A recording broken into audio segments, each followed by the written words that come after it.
Tales to Terrify.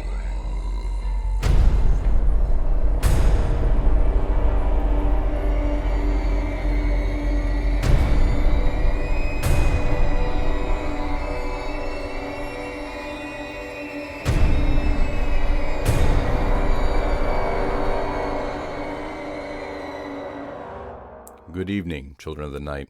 Just a reminder, 2 more weeks until our 200th episode.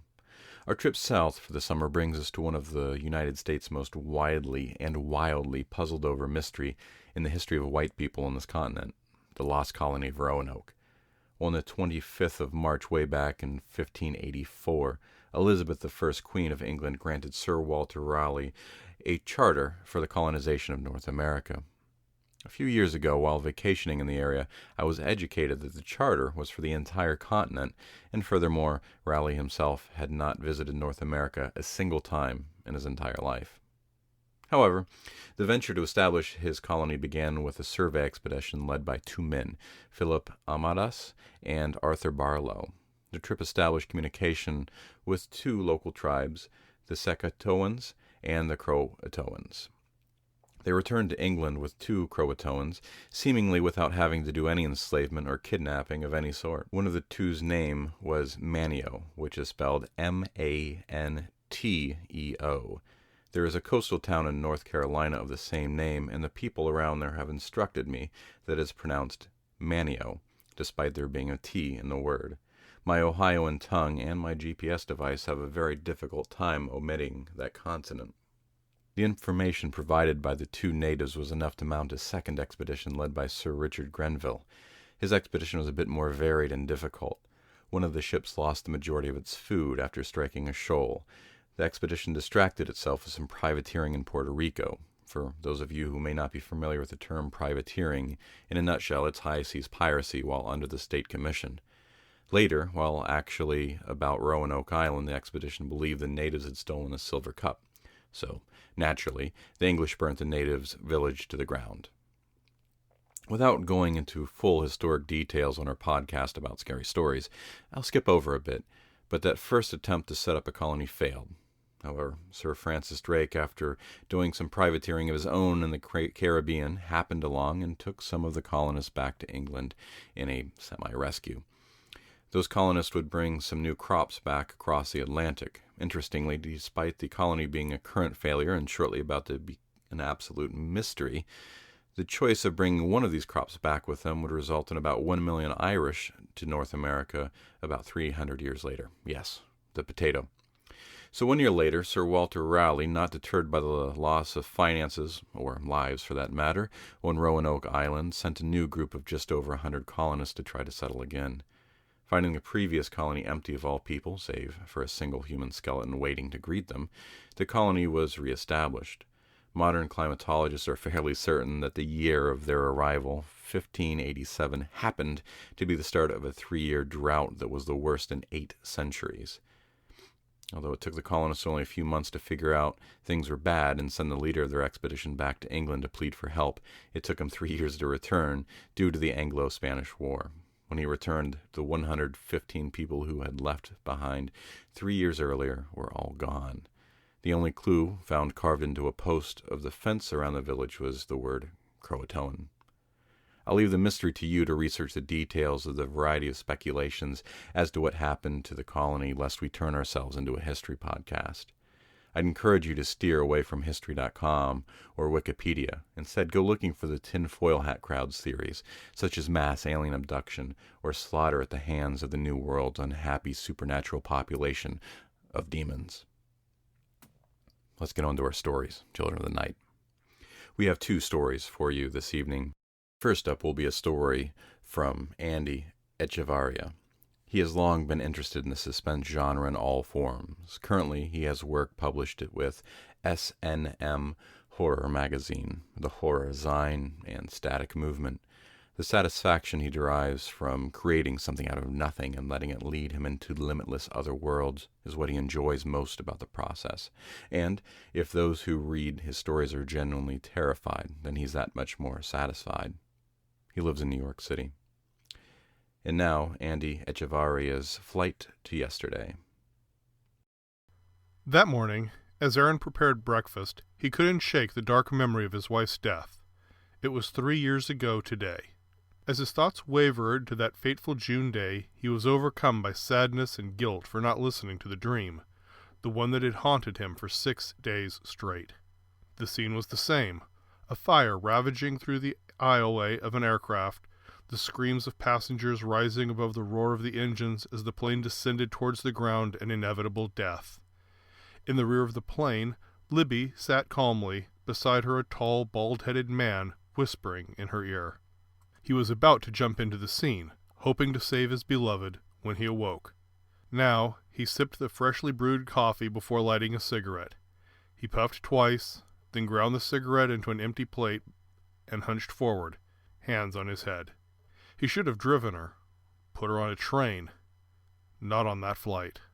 3 days before the crash, her employer had invited her to speak at their annual fundraiser in New York.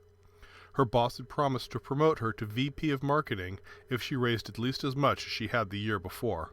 Except for a 3-day trip by car to San Francisco as a child, she'd never been out of Los Angeles, and was eagerly looking forward to her first visit to the Big Apple. On her ride to the airport, he fought the urge to tell her about the bad dream, instead telling her how much he loved her and wishing her good luck. As he watched the plane ascend into the sky at 9:30, the feeling that he'd never see her again persisted. Nonsense, he thought. Dreams aren't real. He wobbled as he made his way through the parking lot. Even still, he looked to the heavens, hoping, as if by magic, the plane would reappear and head back to the airport. Of course, that was only fanciful thinking. No plane streaked across the cloudless, deep blue sky.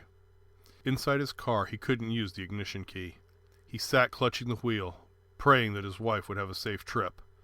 A moment later, he heard a tapping on the window glass. "Young man, can I have a word with you?" A voice quavered. Aaron turned and flinched. Outside stood the tall, bald-headed man, the same one from inside the plane, from his dream. The stranger's eyes held an eerie shining, like those of a feline caught in a flashlight.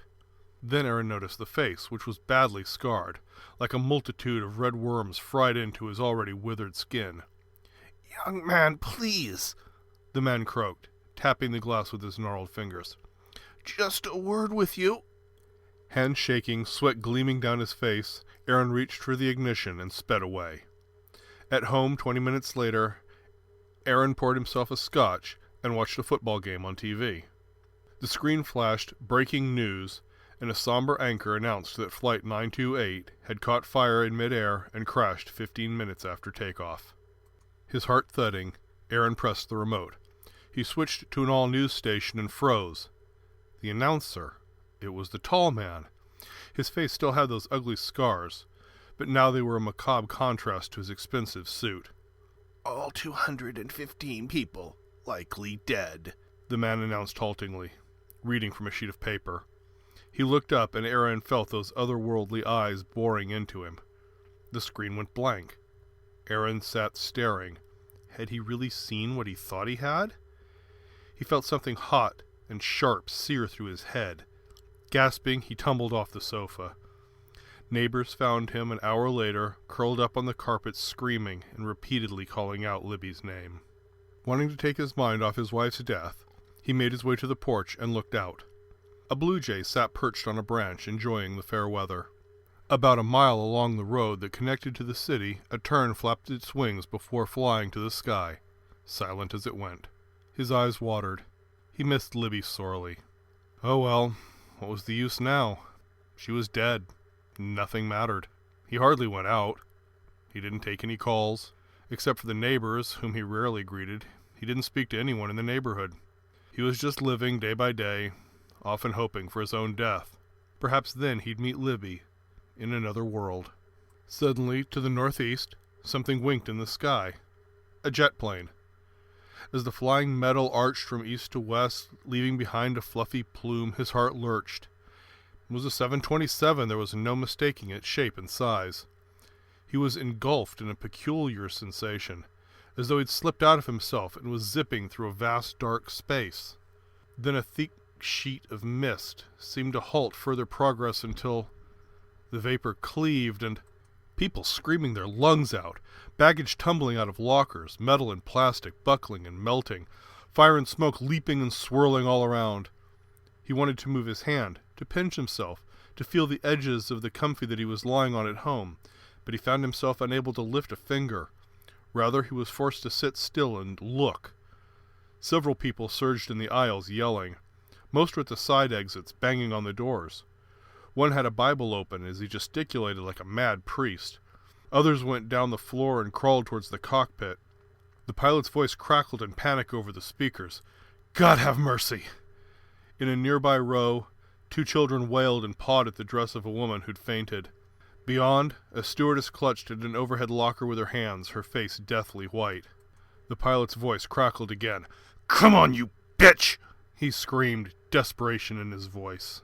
As if in vengeful response, the aircraft gave a mighty shudder and accelerated its descent. That's when Aaron saw the bald-headed, tall man, sitting unperturbed amidst the chaos, leaning across to speak to someone. From beside the tall man, Libby appeared to glance towards Aaron wide-eyed, a stream of tears falling from her face. The tall man turned to face Aaron. Those strange eyes held urgent appeal. Aaron stepped forward, but suddenly stopped. He extricated the belt, but when he straightened up, the tall man and Libby had vanished. Aaron awoke sweating. Another nightmare. How long had passed since he'd blacked out and had again experienced the nightmare? In his hands, the coffee was still warm. He guessed only minutes passed since he was in the living room reminiscing about Libby until passing out. Sighing deeply, he looked out at the ocean. The fishing boats were still out there, though further now. Near the shoreline, a couple kissed. Then he looked up. A 727 streaming down like a flaming sword. He stood up, shaking. Suddenly, a humongous wave, perhaps 20 feet high, hurtled towards him. He scrambled into the house and shut the glass doors with such force that it cracked on one side. He raced through the hallway and had almost reached the basement door when a giant wet paw slapped his back. And then he saw only black. A female voice. "Coming awake." His eyes. He couldn't open them. He felt a hand on his brow, dry and soothing. He tried again, and this time he was able to open them. A woman in white. A nurse. Her face plump and smiling. Then another face came close. It was the tall man. "Where?" Aaron began, but was unable to speak more. "Hospital," the nurse announced as if from a distance. "Lucky man," the doctor said, nodding away, and stepped out of sight. Aaron noticed a tube snaking out of his right arm to a plastic bottle hooked to a stab. "Can you talk?" a voice croaked. Aaron's eyes widened. "You!" he shouted. It was the tall man, but his face bore none of the scars before. "Who's he talking to?" the nurse asked, still out of sight. "Beats me," the doctor said. He too remained out of view. Aaron tried to raise his head, but the tall man gently pushed him back.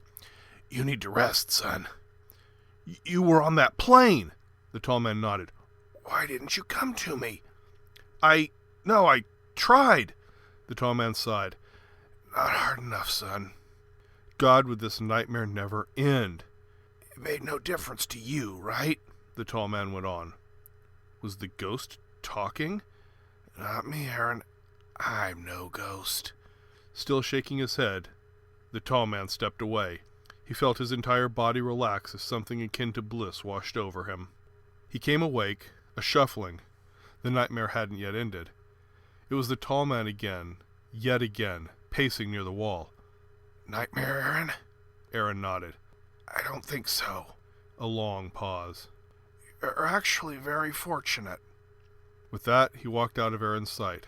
Moments later, the door opened, and the nurse stepped in. She smiled. "How are we feeling this morning?" "The tall man," Aaron began. The nurse's face was blank. "Tall man?" Aaron's head began to throb. Then he saw, as though through a flimsy lens, the nurse inject something into the plastic bottle on the stand before he felt his mind gradually slip into nothingness. This time he saw all white. Was he awake now? Yes, he was. The door opened. Aaron turned. Yet again that tall man. And Libby! She smiled and was more beautiful and divine than he'd ever seen her to be. She wore a white satin gown and her blonde hair glowed a lush gold. "Sweetheart," was all that he could utter before something gushed up his stomach and choked his throat. He shut his eyes. Let this not be a dream.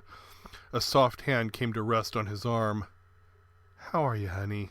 she said in the gentlest whisper he'd ever heard her speak in. He reached up so that he could hold her close. She ran her hand through his hair and whispered again, "You sure took a long time to come around." 3 years, to be exact, the tall man drawled from behind. Aaron looked at bafflement from the tall man to Libby. 3 years? His voice felt weak. Libby nodded. 3 years, Aaron, the tall man said. Then Libby rose and she went to Aaron. "I missed you," Aaron said. "I didn't think I'd ever get to see you again." "Missed you too," Libby replied. "And now we're back together and I'll never leave your side again." Then they kissed, sweet and soft, which reminded them of times past when they shared a warm romance. It was as if their relationship was new. "I love you," he whispered. "Love you too," she said, and as they wrapped their arms around each other, somewhere in heaven the angels sang. Libby and Aaron had been reunited, and nothing this time would ever separate them. That was Andy Echevarria's Flight to Yesterday, as read by Logan Waterman. Logan has a degree in technical theater from California State University and has worked in many theaters, large and small, professional and amateur. He has also worked for Apple Computers, sold hot tubs and comic books, and prepared court documents. He has taught and performed sword fighting for the stage and runs lights for a local band, until they broke up. As of writing this bio, he has narrated for the Drabblecast and nearly all of the District of Wonders shows. Logan currently lives in Northern California with Grendel, a huge black beast whose primary occupations are sleeping, stocking the fish in the aquarium, and keeping the house safe from the hordes of invisible monsters that come out after dark. And Morgana, a small fluffy queen who rules her domain with an iron paw. The fish remain unimpressed. Thank you, Logan. Next up will be a longer piece from T.E. Grau. T.E. had a story we aired way back in episode 114, In the Cave She Sang, which I narrated. T.E. Grau is an author of dark fiction whose work has been featured in dozens of anthologies, magazines, literary journals, and audio platforms. The Nameless Dark, his first collection of short fiction, was released in July of 2015 by Lethe Press. T.E. Grau lives in Los Angeles with his wife and daughter hovering above a secret garden. And don't miss it. In the show notes will be a link to his webpage. And now, T.E. Grau's Free Fireworks. Jacob let loose of his father's hand and took off across the cobblestones of Independence Square, slaloming through the statuary as he headed for the brightly colored booth advertising Free Fireworks. William smiled, readjusting his grip on the bouquet of red, white, and blue carnations. Jacob acted as surprised and excited as he did last year, as he did every year. Children never tire of the familiar. In Old City, fireworks were distributed free of charge by the federal government, which knew all too well that those who became accustomed to the explosions of gunpowder made for better soldiers. And in this city, as it was in all free cities that were left, everyone was a soldier. It was 30 minutes until the parade and 2 hours before sundown, but already the crowded streets were alive with pops, flashes, and booms from 60 tons of liberated Mexican fireworks doled out one bag at a time. Excited hands couldn't wait to bring spark to gunpowder and ring in the holiday with roaring concussion. M80s and bottle rockets, black cats and spinners, smoke bombs, snakes, and sparklers for the girls. There was a certain power to the dangerous alchemy. War games, played by children, watched by adults. Across the top of the square, below the breeze line, tendrils of smoke hung like lazy apparitions in the sticky July air. Jubilant groups of people gathered on stoops and balconies, vined in ivy, drinking, grilling, and laughing under strung lines of tiny Liberty Bells.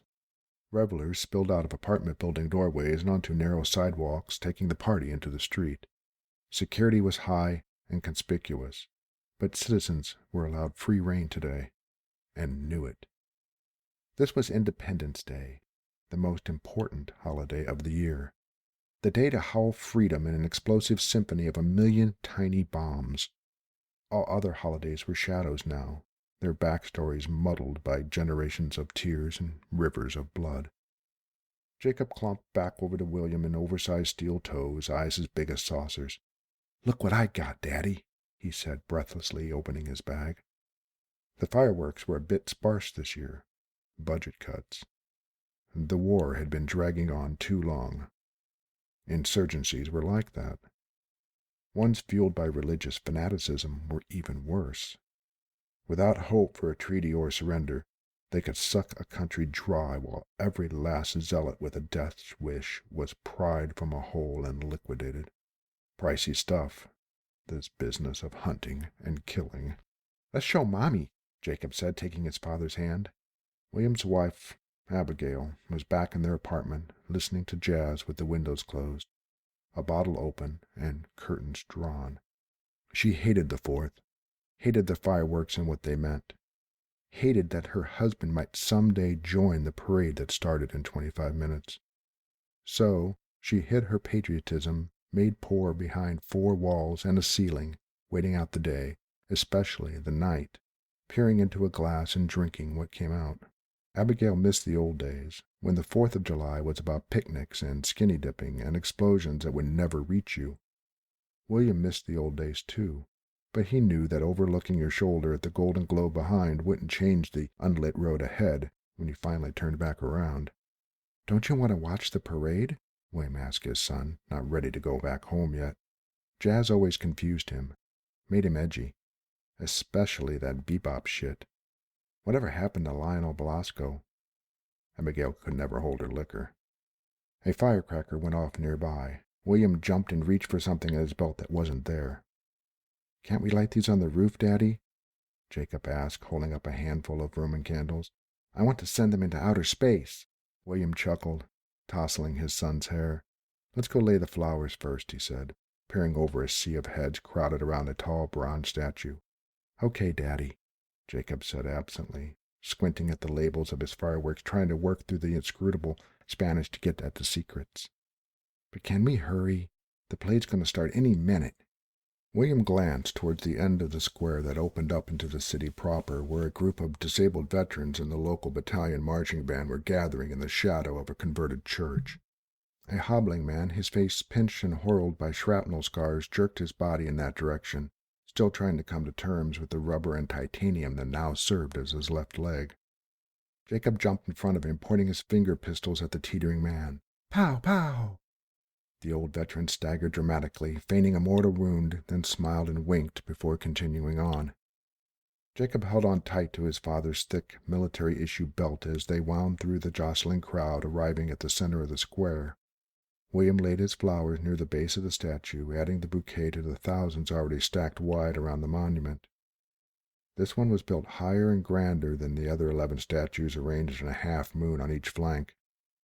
William stood back, taking a moment before bending to his son and recounting the story he told him every year.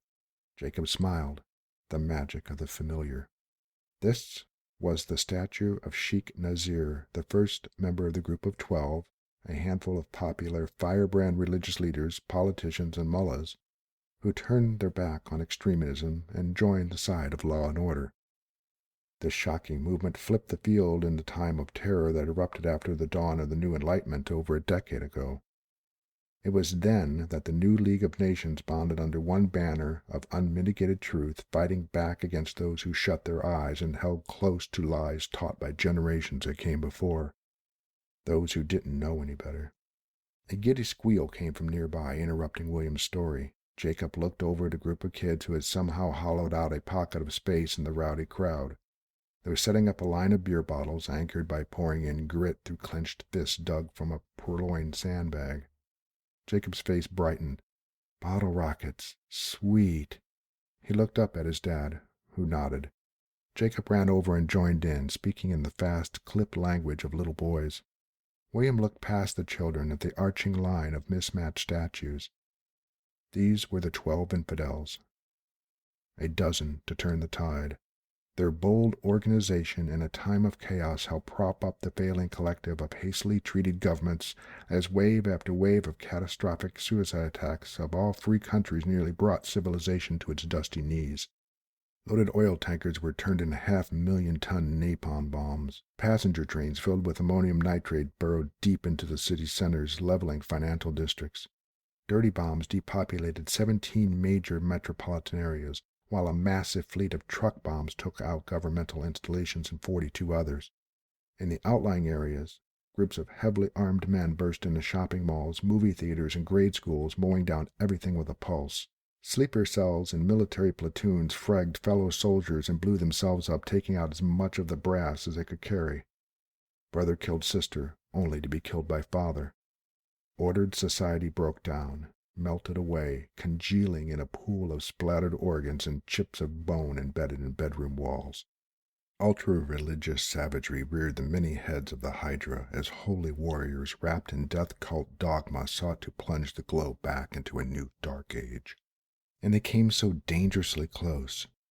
2 million died that first day, July 4th, 11 years ago. But the infidels fought back on the 5th, spreading hope like a spiderweb creeping up from the underground to cover the globe. And so the war began in earnest. The new War of Independence. The last great war, everyone said. Everyone was probably right. William's modest Midwestern city stumbled to the brink of extinction after the first day, as the kill ratio was astronomically high. But the frontier was built on DIY and the old metal bubbled up.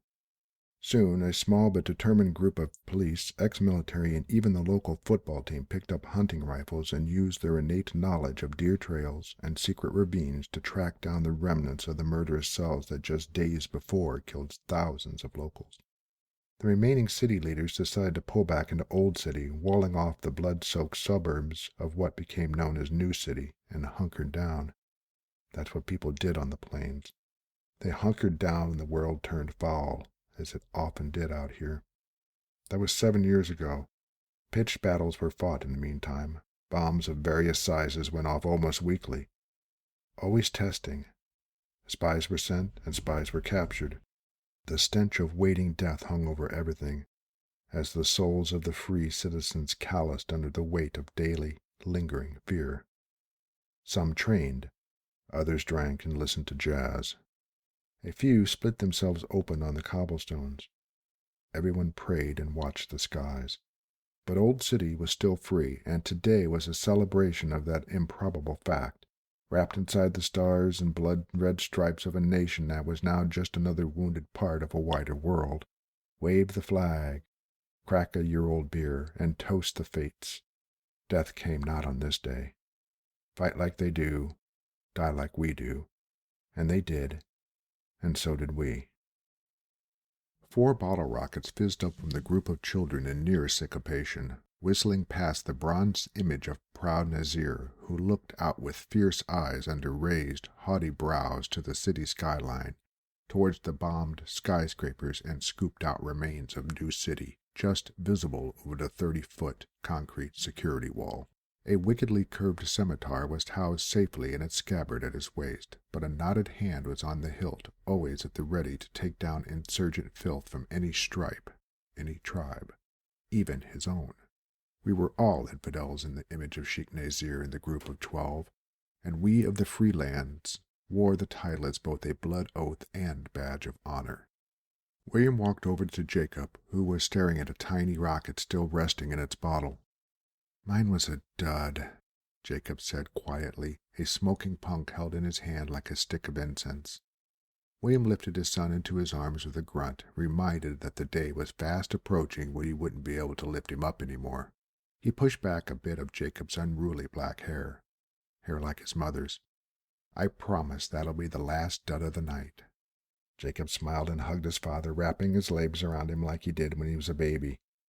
With his boy in his arms and the entire city holding them close, William walked back into the crowd, melting into the swirl of citizens, celebrating like it was their last night on earth. The sun was setting, finally, and the cicadas took up their song. The daylight hours of July 4th seemed to last an eternity, adding anticipation to that moment when the night sky first goes from dead to alive, thrilling and frightening in equal measure. From the rooftop of their apartment building, William took a deep breath and caught a waft of countryside air blowing in from the west, pushed on by the sunset. For a brief moment he could smell the honeysuckle, flavored with fresh tilled loam of the farm where he grew up, where he used to run through the wooded creek beds and crawl through culverts playing war.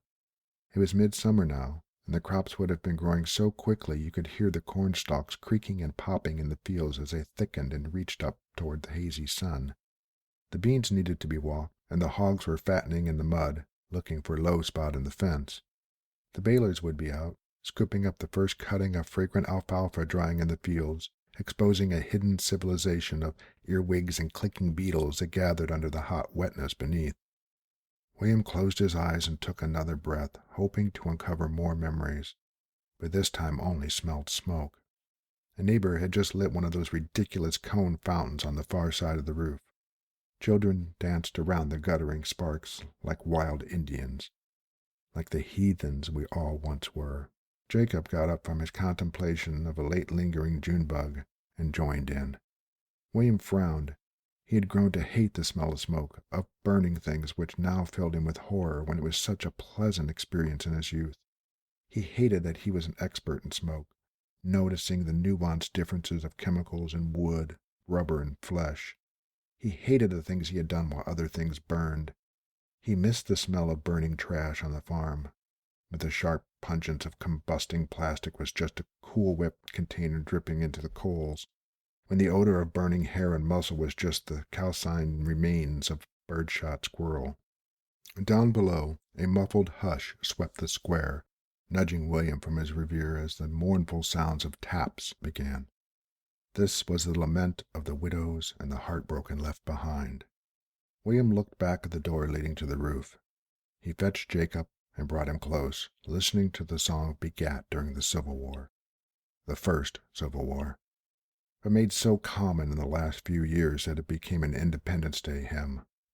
It was written by a youth from the North who ran away from his family to attend music school in the South. There he wrote a simple, mournful tune. That young man died on the field of battle, fighting for the Confederacy, and the song was discovered in the pocket of the bloodied corpse by his shocked father, who was an officer in the Union Army. The officer asked his superiors if the Union band could play it for his dead son. They refused his request, as they'd be damned if the band would play a tribute to the enemy. He pleaded and was finally offered a single bugle.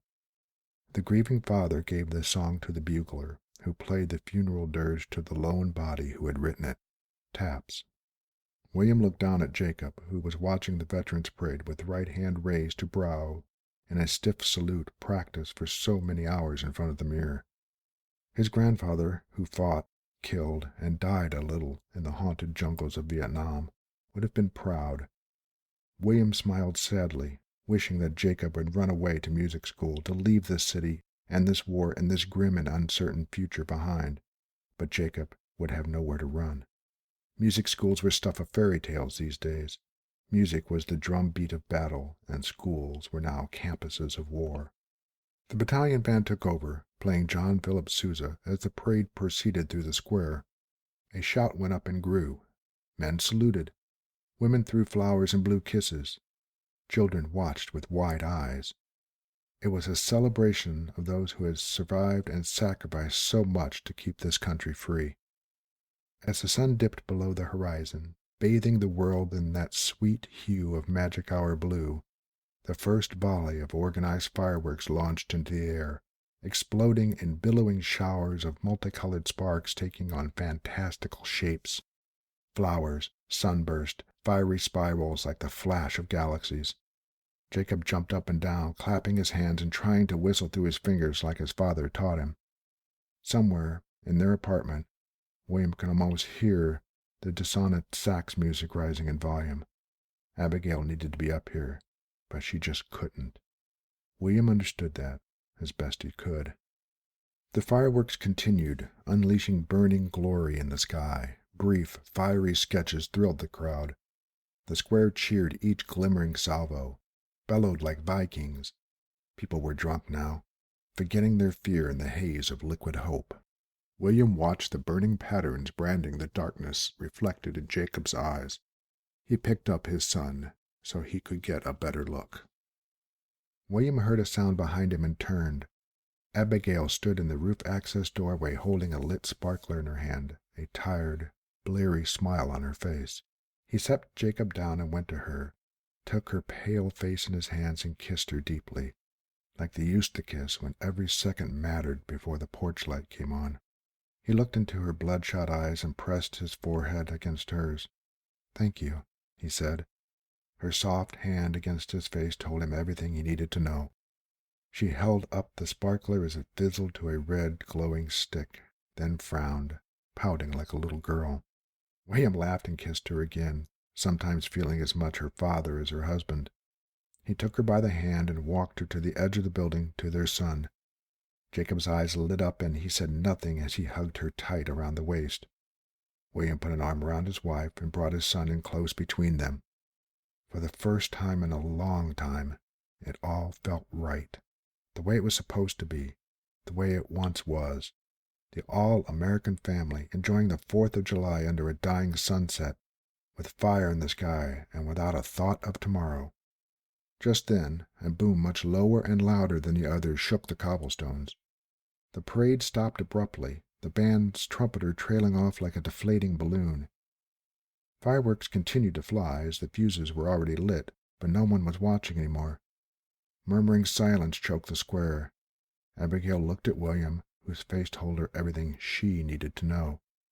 Another muffled blast sounded, and another. Triangulation. The city-wide PA system croaked to life. Orders chattered into the night. Sirens wailed. Abigail fell to her knees and wept. William looked down at her, as if it was happening in slow motion. A plume of black smoke billowed up from Old City Marketplace, 4 blocks over from the square. The throaty belch of heavy machine-gun fire chewed through the din. Screams littered the square as the crowd scattered, grouped, rallied. God damn them, on our holiday. Just like last time. Jacob looked down for Abigail, but she was gone. His stomach turned. He didn't want to gear up and head out like this. William took a deep breath and turned to the roof door. A hand stopped him. It was Abigail, holding Jacob in front of her. She blinked away tears and smiled, laughing in spite of herself. He walked to her and she kissed him, whispering into his ear. William smiled, gripped the small of her back, re-etching the familiar curve into his memory. He then hugged Jacob and looked into his son's eyes. William wanted to say that he loved him, but he did it so rarely that he was worried that the boy would take it as a final goodbye. So he just nodded. Jacob nodded back.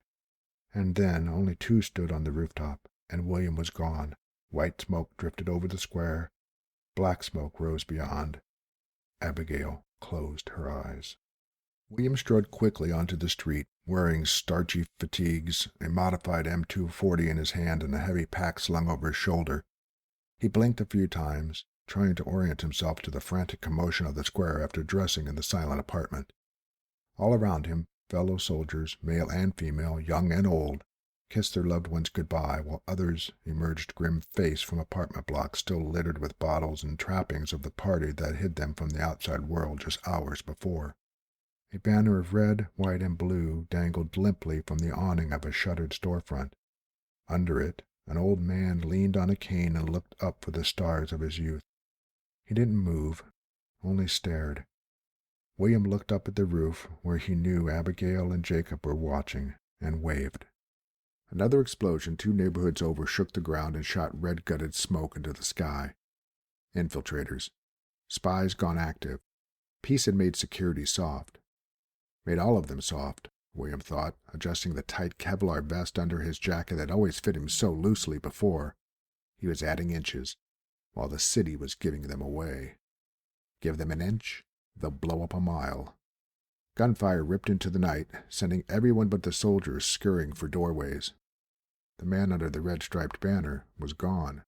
William jammed a receiver into his ears and a walkie-talkie to his mouth as he jogged toward the outer wall-ringing Old City, receiving intel and barking orders. He had to man his post. The walkway cresting the wall was crowded with crouching troopers, weapons bristling outward like deadly whiskers, just like the days of castles and keeps that thrilled William's childhood. A teenage private, still a bit woozy after fear burned off most of his drunk, lit up a cigarette. William shot a glare in his direction. The kid blanched and quickly stamped out the smoke under heavy boot tread. William shook his head. A glowing cherry earned you a sniper's bullet exiting the back of your mouth. Some of these guys needed more training, more time. There was never enough time anymore.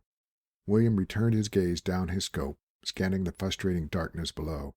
He knew they were out there, knew they were watching, praying to the empty sky.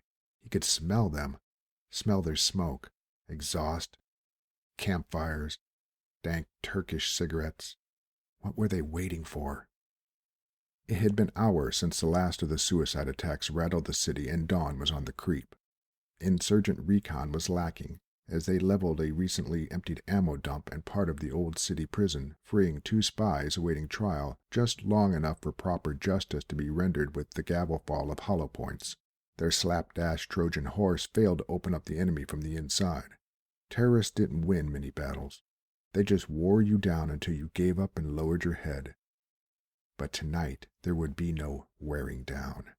This would be to the death and whatever waited beyond. William's earpiece crackled to life. Air support was on its way, but they were coming in from the nearest base in the Rockies a good 1,000 miles away. William tested the breeze, hoping to find a westerly tailwind. Nothing. Everything was still, quiet within and without. The holiday was over. The Air Force would be late.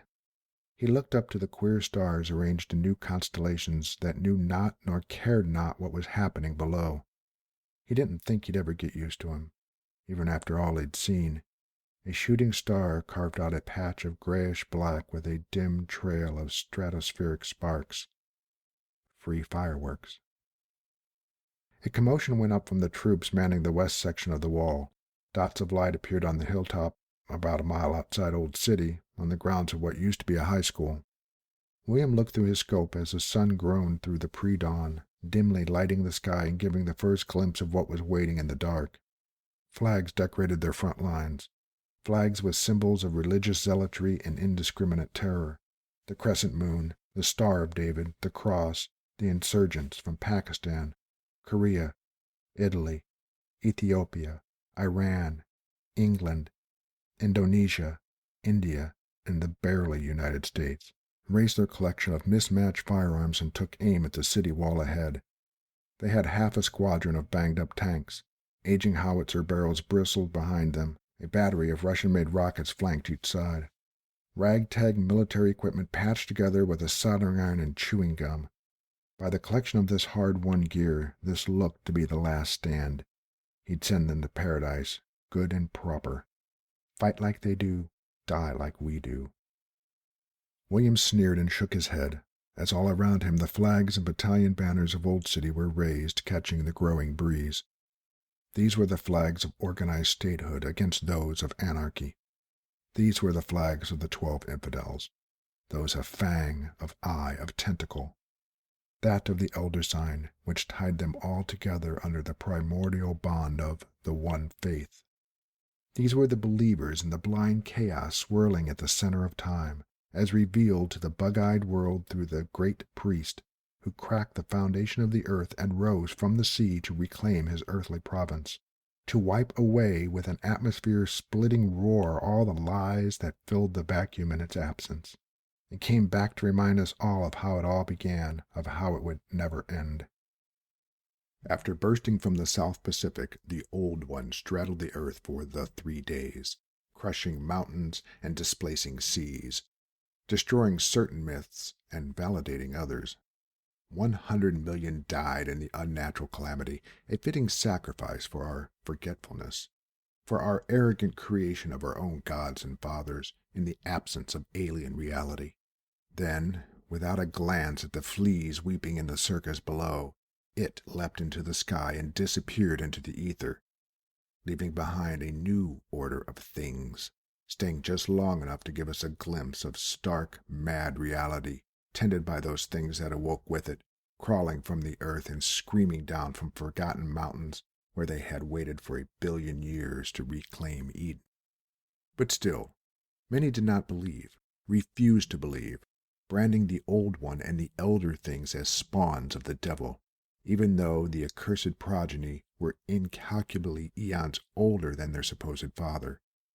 These religious extremists clung to their upstart monolithic god and his handful of dirt-scratching prophets with violent resolve, spurning an older pantheon, just as they did with the pagans, the Babylonians, the Egyptians, the Hindus, the Greeks, the Native Americans. Where was their god now? Was it cowering out in the corner of eternity, or fled altogether? Did it ever exist in the first place? No one knew. There was no proof. There was only the faith of a bawling child waiting on an irate father who promised to come back and take them to paradise. The paradise was lost before it could ever be found. But still they believed. They needed to believe, because not would mean they were wrong, that they knew nothing, that they were nothing but a handful of chemicals given mass and the electric spark of life. They wanted back the magic of the familiar. William's grim musings were interrupted by the deep, humming peal of the curiously shaped bell that one night just appeared in their abandoned church 4 years ago. He turned back as the nameless acolyte of Old City emerged from the cathedral, now a temple to the starry wisdom. He wore a cowled robe of yellow, stitched with intricate patterns that dazzled the eye even from this distance. No one had seen the acolyte's face, and none wanted to. The Old City was devoted to the new enlightenment adopted by the American federal government and so many others at the behest of the 12 infidels. But that didn't change the fear that twisted the hearts of humanity still coming to grips with this new religion birthed among dead stars in a reality not compatible with our own. The acolyte raised his wrapped hand and made several quick, arcing movements as if carving the air with tortured geometry. These gestures were now familiar but no less unsettling to William, who pulled on his helmet that had the appearance of a cuttlefish and checked his chamber. His fellow soldiers did the same, as a clarion call of horn and dissonant flute split the early morning quiet. The Army of Justice and Truth, the Army of the United States of America, took their positions on the wall, taking aim at those far out and below. William sat up at the head of his platoon, and from around his neck took a figurine carved from a greenish-gray stone. He brought the tiny, toad-like shape to his lips and kissed it. Elder gods, protect us on this day from the non-believers, William said, looking up into the dark sky. May the infidel triumph over the lies of the usurper. A shout came from farther down the line as 3 trucks without headlights sped toward the wall, bucking and pitching over the cratered ground. Suicide attack. Grinding trident. The men on the wall of Old City opened up with .50 caliber fire, thudding the turf with heated lead. Several Katyusha rockets whooshed from the ground behind to cover the desperate attack, and slammed into the base of the wall, rocking the graves of smashed strip malls. One of the trucks spun out and flipped. The other burst into flames. The last truck, trudging lower to the ground under the weight of 3-inch armor plating, withstood the barrage and was still coming. The decoys were dead, and the stuffed duck still remained, moving within 100 yards of the wall. Just then, from behind the Old City lines, a boy no more than 12, just a few years older than Jacob, jogged forward, a Law rocket launcher bouncing casually on his shoulder. All the men and women parted, allowing the boy to reach the edge of the wall. He hopped up on a box set down for him, took aim just ahead of the truck and squeezed, sending a whistling anti-tank round arcing downward. The truck stayed on course and met up with it 60 yards out, unleashing a mini mushroom cloud fueled by 500 pounds of C4. The terrible boom blew back the fighters on both sides, a mobile bomb that would have torn a 30-foot wide hole in the wall. A Hail Mary in every ironic sense. As everyone picked themselves up, the cottony silence after a huge explosion was filled by a clicking and clattering coming from the sky, peppered by piercing shrieks. Many on the wall smiled, many more shook off a shiver. The terrorists sometimes had choppers, even an occasional jet, but the free nations also had things that flew. The Air Force had arrived. William looked up into the sky, where winged insectoid creatures, alien ink blots against the bluish smudge of the Milky Way, moved in bizarre but graceful formation, sizing up those on the ground below. Small arms fire rang up from the enemy position before the anti-aircraft guns mounted on the back of pickups roared to life, pouring death into the heavens. Phosphorus-tipped tracer rounds stuttered across the sky, trying to bring down those things that flew above. Some took bullets and crumpled, falling with unnatural speed to dent the earth with a monstrous impact. But others found their targets, swooping low to rend metal and flesh, scattering survivors and sanity as they swooped back up into the unquiet sky. William crouched low and took aim, squeezing off rounds into moving figures that could be friends and neighbors, but who had all become the enemy. Fuck 'em. The worms could eat 'em all just the same. Bullets rattled the wall as defenders dove for cover. William reloaded and re-engaged when an RPG exploded to his left, blowing him onto his side. His ears rang, his eyes bled, but he could see flashes of fire, the rocket's red glare, the bombs bursting in air that were lighting up the sky above the city, carving rivulets of light over the towering bronze effigy of Sheikh Nazir and his 11 fellow infidels. A Baptist missionary, a venerated Vatican cardinal, a Micronesian king, a Muslim scholar, 3 presidents, 2 rabbis, a Swami and a Mormon leader. All those who lost their faith in the lies of the one God and embraced the horrific but undeniable proof of the many gods. The fighting increased as both sides vented their religious hate through sizzling metal.